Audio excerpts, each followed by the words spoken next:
जी, सत्संग की महिमा, संतों की महिमा तीर्थों से भी बढ़कर है। मानस में भी कितनी बढ़िया बातें हैं। शारदा निशि शशि तप अपहरही, तो संत दरस जिमि पात कटरही। शरद ऋतु का चंद्रमा जैसे पृथ्वी पर से ताप का हरण करता है, संतों का, महापुरुषों का दर्शन भी उसी तरह से हमारे पापों को नष्ट करता है। एक भक्त तो कहा करते थे, गंगा पापम शशि तापम दैन्यम कल्पतरुर हरे। गंगा मैया पाप का हरण करती है, चंद्रमा पृथ्वी पर से ताप का हरण करता है, और कल्प वृक्ष हमारी दैन्यता का हरण करता है। गंगा पापम शशि तापम दैन्यम कल्पतरुर हरे, लेकिन पापम तापम तथा दैन्यम सद्य साधु समागम। पाप, ताप और दैन्यता, बोली ये तीनों ही संतों के दर्शन से, संतों के, हरि भक्तों के, है ना, मानो संग से दूर हो जाते। बहुत कुछ भगवान ने अपने श्रीमुख से संतों की महिमा का यहाँ वर्णन किया। और अब कहा, अक्रूर जी, अभी अभी हस्तिनापुर से समाचार आया, महाराज युधिष्ठिर ने भीम को मारने के लिए जहर पिलाया। ये तो भगवान की कृपा रही जो भीम बच गए, इसलिए आप हस्तिनापुर जाएं, महाराज धृतराष्ट्र को समझाएं, हमारी भुआ कुंती तथा हमारे भाई पांडवों के साथ किसी भी प्रकार का भेदभाव नहीं करें। अक्रूर जी भगवान की आज्ञा मान करके और मथुरा से हस्तिनापुर पधारे। अब महाराज धृतराष्ट्र से मिले। देखो महाराज, जिस तरह दुर्योधन, दुशासन ये सैकड़ों आपके बेटे हैं, उसी प्रकार जो पांचों भाई पांडव है ना, ये भी आपके ही हैं, क्योंकि इनके भरण पोषण का, रक्षा का उत्तरदायित्व आपका ही है। सो आप इनके लालन पालन में किसी भी प्रकार का भेदभाव नहीं करें। और यूं भी एक प्रसूयते जंतु एक एव प्रणीयते, एकोन भुंक्ते सुकृतम एक एव च दोषकृतम। अरे जीव संसार में आता है तो देखो अकेला आता है, संसार छोड़कर जाता है तो भी अकेला ही जाता है। अपने द्वारा किए गए पाप या पुण्य के फल को भोगता है तो भी अकेले ही भोगता है।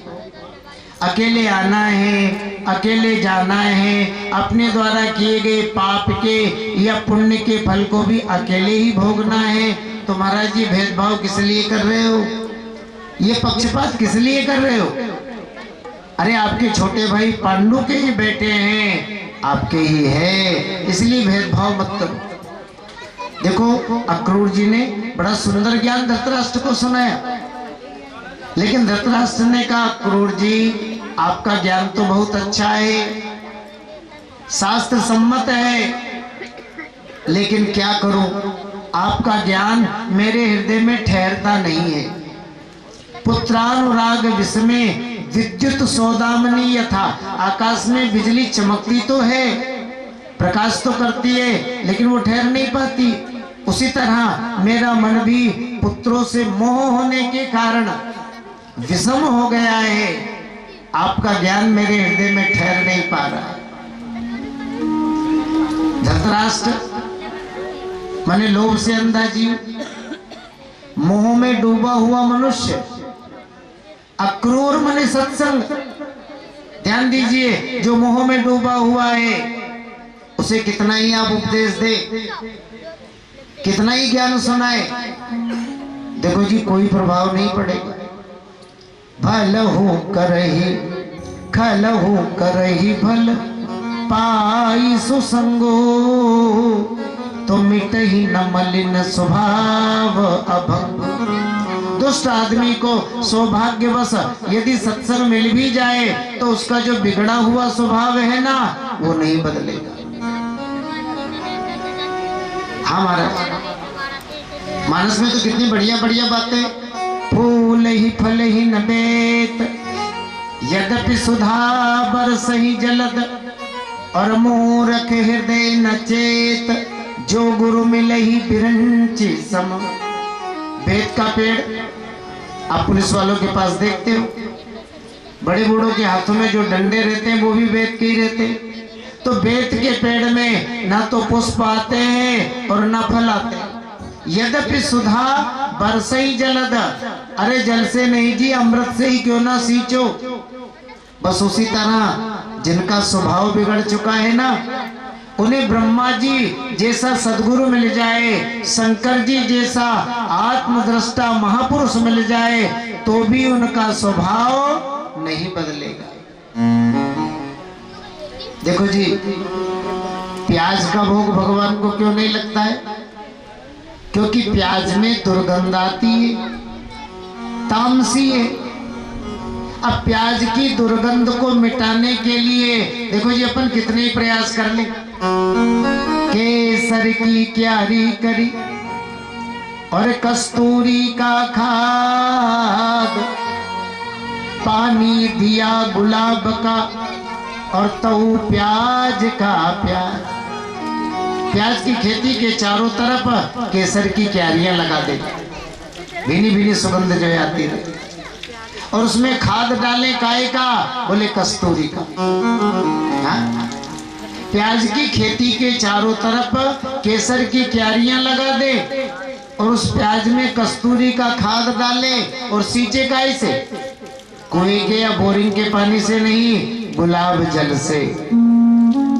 केसर की क्यारी करी और कस्तूरी का खाद और पानी दिया गुलाब का और तऊ प्याज का।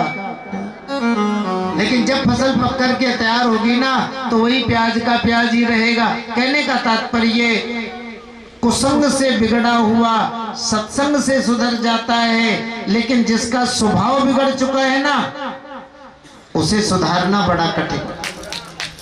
रामायण में अपन देख लें, रावण का स्वभाव ही तो बिगड़ा था और रावण को सबने समझाने का प्रयास किया। घर में बेटा जब बुरे रास्ते पर चलता है तो बड़े बूढ़े समझाते हैं।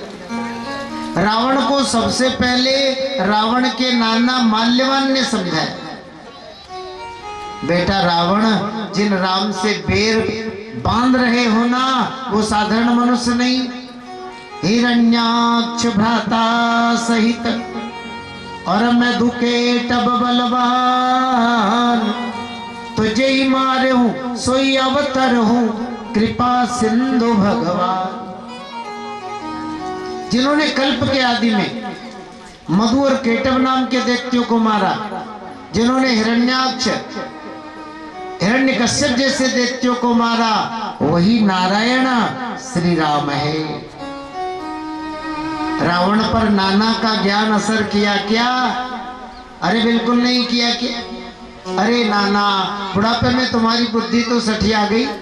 जो तीनों लोगों के राजा इस रावण को छोड़ करके वन में रहने वाले उन तपस्वियों को भगवान बता रहे। हनुमंत लाल जी लंका में गए ना तो इन्होंने भी रावण को सुधारने का प्रयास किया। सुंदरकांड में आप पढ़ते हो, विनती करहूं जोर कर रावण, सुनहु मान तजी मोरी सिखा। कितने विनम्र भाव से हनुमंत लाल जी ने रावण को समझाने का प्रयास किया। रावण ध्यान रखो, शंकर सहस विष्णु अजतो ही और सकही न राखी राम कर द्रोही। हजारों शंकर, हजारों ब्रह्मा, हजारों विष्णु मिलकर भी राम जी से विरोध करने पर रावण तुम्हारी रक्षा नहीं कर पाएंगे। अब बताओ, हनुमान जी का उपदेश रावण पर लगा क्या, बल्कि रावण को लड्डू जरूर हनुमान जी को लड्डू जरूर रावण ने दे दिया।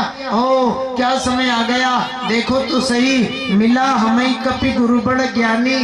अब तो एक बानर गुरु बन करके और मुझे उपदेश दे रहा है, क्या समय आ गया। हमारे संतों की बहुत अच्छी बातें। मंदोदरी ने तो रावण को डांटा तक।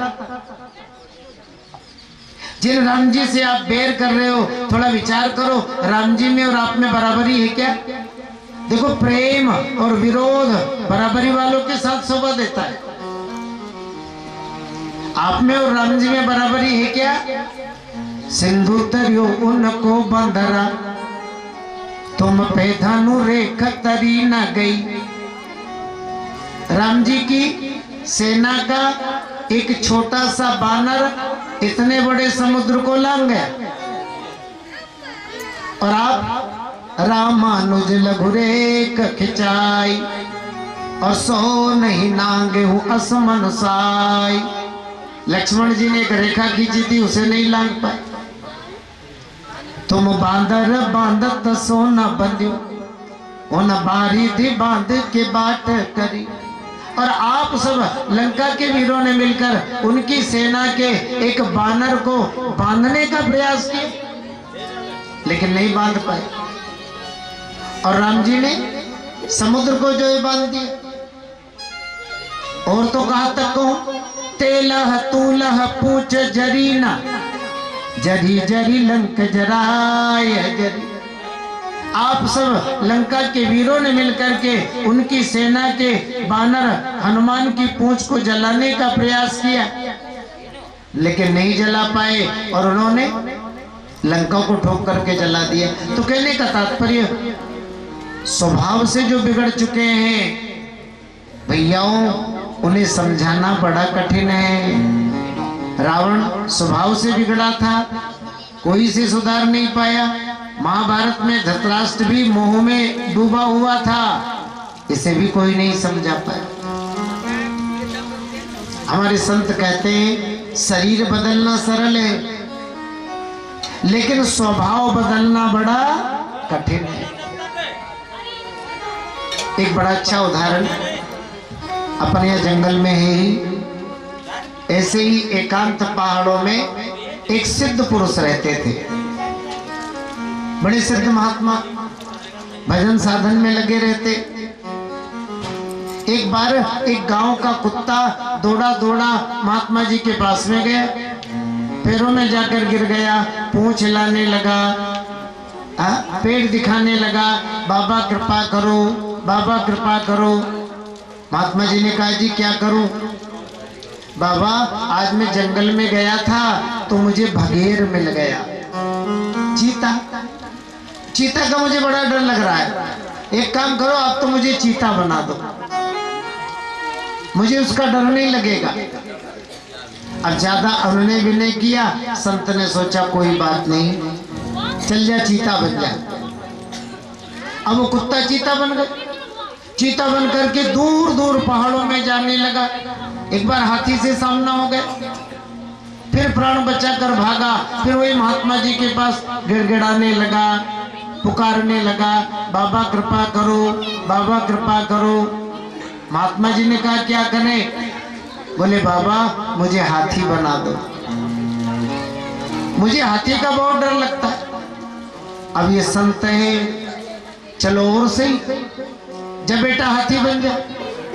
अब ये हाथी बन करके दूर दूर डोलने लगा। एक बार इसका सामना सिंह से हो गया, फिर जो चिंगाड़ता हुआ पुकारता हुआ भागा, बाबा मेरे ऊपर कृपा करो, कृपा करो, मुझे तो सिंह बना दो। अब महात्मा दयालु है, वैसे भी सिद्ध पुरुष है, चल जा सिंह बन जा। अब ये गांव का कुत्ता सिंह बन गया, चारों ओर जंगल में डोलने लगा, सारा जंगल छान मारा। अरे अब इसे कहीं किसी का डर ही नहीं। एक बार ये सोचने लगा, अब तो मैंने पूरा ही जंगल घूम लिया, किसी का भी मुझे डर नहीं रहा। एक बात है, किसी का डर तो नहीं है, लेकिन बाबा जी का डर तो है। बाबा जी मर जाए ना, फिर अपन पूरी तरह निर्भय हो जाए, लेकिन वो जाने कब मरेगा। सो